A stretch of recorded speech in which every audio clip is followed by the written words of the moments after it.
निर्णय दिला आणि त्या खंडपीठानं निर्णय दिला. त्या खंडपीठात स्वतः भूषण गोगोई सुद्धा होते. सर्वोच्च न्यायालय हे संविधान निर्मित आहे, त्यामुळे संविधानाचं पालन करत या सर्वोच्च न्यायालयाच्या निकालाचं पालन करावं अशी आम्ही वेळोवेळी सरकारला विनंती करतोय.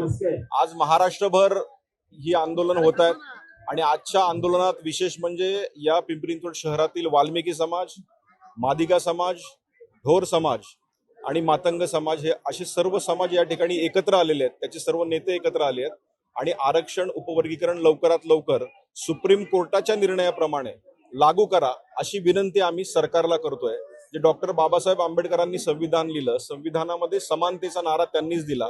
त्याच समानतेच्या धर्तीवर तळागाळातील गोरगरीब जनतेला या आरक्षणाचा उपयोग होईल म्हणून हे आरक्षण लवकरात लवकर जाहीर करावं अशी आमची मागणी आहे. उपवर्गीकरण झाल्यानंतर कशा प्रकारे समाजाला फायदा होणार आहे? उपवर्गीकरण झाल्यानंतर जो खऱ्या अर्थानं वंचित समाज आहे, दीनदुबळा समाज आहे, शैक्षणिकदृष्ट्या त्याचबरोबर नोकरीच्या दृष्टीने मागासलेला समाज आहे, त्यांना खऱ्या अर्थानं एक मुख्य प्रवाहात त्यांना आणता येणार आहे. आज प्रचंड ट्रॅफिक जाम झालंय. दिवस आज मंगळवार आहे, चालू दिवस आहे. याच्यात अनेक लोक आज नोकरी वगैरे सुट्टी देऊन, कारण हा गोरगरीब समाज आहे आणि आज अनेक ठिकाणून रस्ते खऱ्या अर्थानं बंद असल्यामुळं आजही 20-25 बसेस आमच्या या केसबी चौकात आढळल्या आणि उत्स्फूर्त असा प्रतिसाद आहे.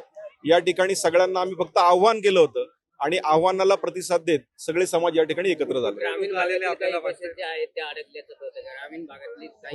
नाही, आज पिंपरी चिंचवड शहरात आतमध्ये यायला जे काही रोड्स आहेत त्या ठिकाणी बसेस अडकलेल्या आहेत आणि आज पिंपरी चिंचवड शहर आणि पुणे ग्रामीण मधला चांगला समाज या ठिकाणी गोळा झाला. मोठ्या प्रमाणामध्ये पाऊस देखील पडतो, पण तरी 100% आता एक अर्धा तासात तुम्हाला दिसेल की या ठिकाणी जवळजवळ 15,000 पेक्षा जास्त लोक या ठिकाणी जमलेली तुम्हाला दिसतील. निगडीत 25,000 पेक्षा जास्तचा मोर्चा तुम्हाला निदर्शनात येईल. लोकशाही मराठी ऐका, पहा, जागरूक रहा.